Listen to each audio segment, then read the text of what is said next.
Una remember that President Buhari order when to say may they go inside all the bushes, start they shoot anybody where they see with AK-47. I don't bring una update from that same matter. As I they talk to una now, Amotekun don't involve inside though. For now we know they are well, una no wait till they happen. The Miyetti Ala people now they don't come outside and say President's order now it will affect all these Amotekun people and other ethnic militias.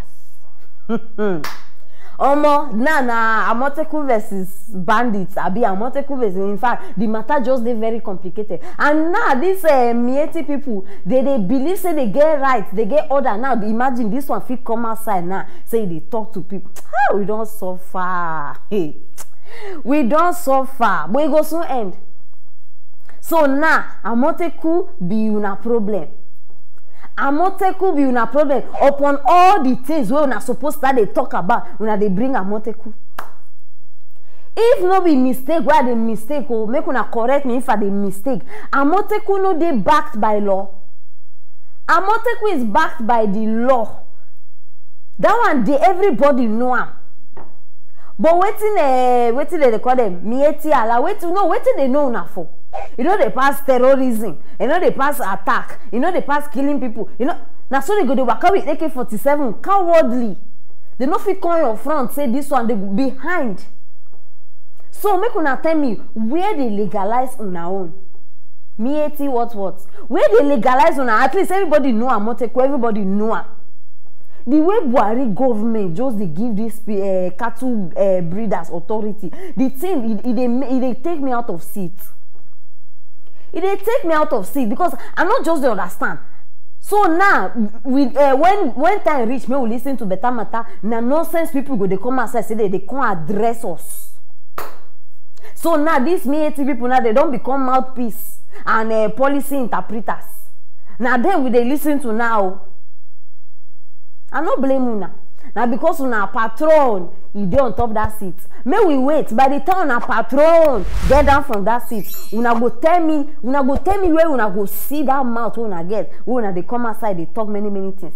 The problem with Nigeria get my people now. The problem is say we too dey modernize. We too dey modernize. When these things start they shock me now, when people they come outside, imagine senior government officials they come broadcast matter for national messages, so they bring a come BBC Hausa. Since when? No, since when? For now to see say they take everything the northern way. Now everybody feel speak Hausa. Oh, now no fit just speak English. If you now no go school, no be our fault. Now want change the whole thing. But people, I don't come to one conclusion. Right now, the real problem, the real reason why Buhari even bring this going to the bush and kill anybody with AK-47, the real reason not be because of bandits, not be because of terrorists or what. Now, Amotekun be the main reason. I don't think I'm very well. If not, wetin give these people right to come outside? They tell us say it go affect Amotekun. No be una this thing even supposed to affect past terrorists like una. I don't find out because I don't just understand.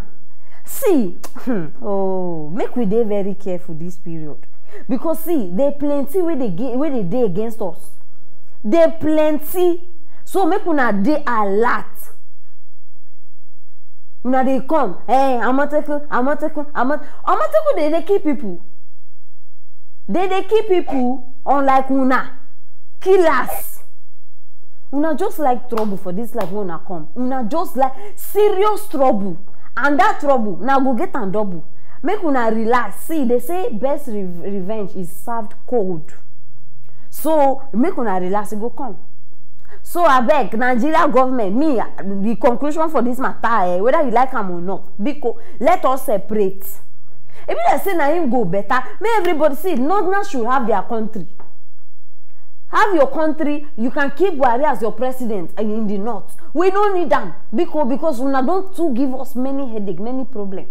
I be my people waiting when I think. Now the matter I bring go because now this thing before you know and now if you know tackle and now it go come cause another war. So start to drop your comments for that comment section. Anything where you feel say I talk or I not talk, drop and there. Subscribe if you never subscribe. If not, you go they miss everything where I get for now. And make sure say you share this video. Very, very important. Stay tuned for our next story. For the past how many weeks, everybody don't they come out, they give us their own reason why they support bandits. Now come out, just say AK-47 they allowed because they use it to protect themselves. The other one come out, no, they are not criminals. The other one, in fact, everybody just they give us their own. Now another politician don't come out now, when they give us another reason why things say bandits they alright. And according to this one, for now we don't know him.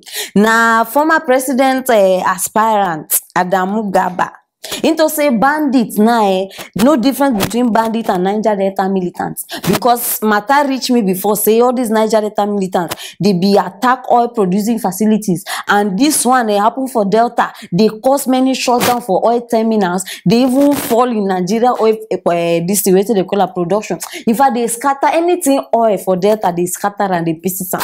So now why this man don't they come they tell us say no difference between those ones and the bandits where we they against. So I bet for now we don't know who be Gaba. I don't bring a call on a screen, so join me, make we listen to that. Radicalization that is done to this Boko Haram isn't enough. You can't de-radicalize me by talking to me or bringing a preacher. I need to have some sense of responsibility on myself and my well-being. What happened in the Niger Delta case, which is my last point here, is that they were not just integrated into the community, they were trained. Some of them became pilots, some of them became engineers, some of them. You have to also, what Niger Delta did, was it not killing and criminality too? Was it not kidnapping and bombing and destruction too? It is. So what we need to do is to train them and give them a sense of responsibility. Government of the Malams for the bandits and by the Boko Haram. Now your title be that. Now only you sabi speak grammar, they come outside, they talk. No, what do we expect?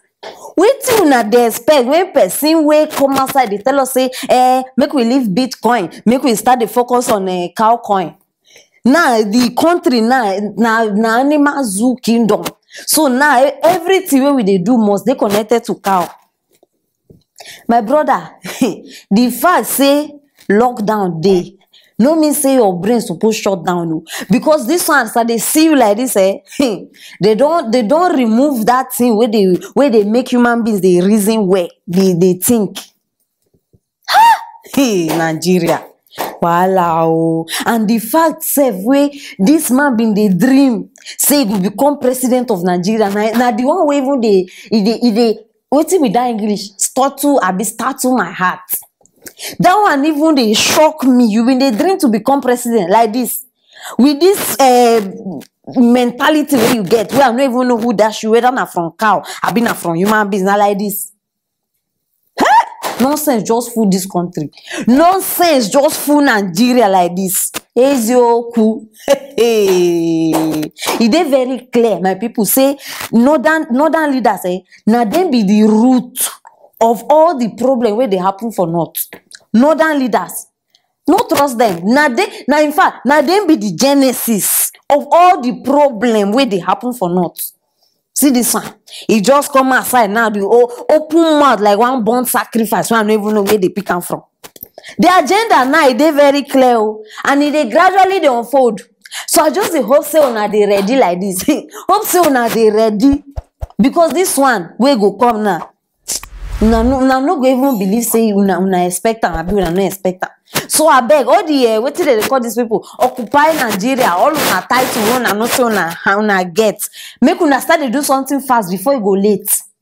Start to do something fast before it go late. They don't say a word there enough for the wise, because now this one don't come outside, they give you tomorrow. Now, don't even know who they expect. Who go come tomorrow now? Can't give us in your own this thing.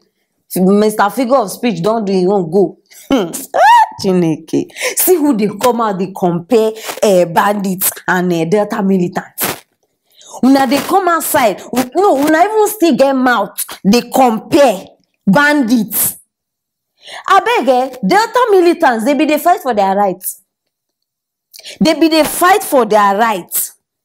In case una no know, because I know say many of una na any small thing wey una hear, una go do, una no go even do una research, una no go even ask questions, una go just dey believe. These people go their land, pollute all their water with oil. They pollute everything, you know, understand? The thing can affect them, affect their business. For now, we no, these people, their means of income na fishery, na through fishing. So imagine if you can't spoil their water, how they won't do their business. Now, why they did what they do? They go spoil every oil terminal, they shut everything down because it affect their business. How you go come person land? You just they come because you be governor, because you just get one title like that, you feel say you feel misbehave. No, now these people they get right for this fight where they fight. If you they fight for something, at least make people see say you they right. I bet what bandits they fight for. Me person answer me because I know what may come be like say they support one person. If una fit give me reason or una fit tell me say okay now this thing bandits they fight for, at least maybe we know say okay we get one place where we they start from. What did they get? What did they get? People will go leave their side, come they look for trouble for another person's side. Last, my people, no difference between this one, waiting between Adamu and the other ones. All of them are the same. When this one start to talk, I've been say, okay, at least this one will come give us some kind of sense. Just I don't even reach like middle of the speech. I just started to laugh. Say this one, now the same thing. All of them are the same, my people. So I beg, this one I don't bring her now because I know what make una talk tomorrow. Say Madam Aproko talk, Madam Aproko no talk. You understand? So this one don't add to the people where they support bandits, and they bring them out so that una go know their leaders. Very, very important. You understand? So any comment where you get concerning this matter, drop am for that comment section. Share this video and subscribe. If not, you go miss everything we drop. Stay tuned for our next story.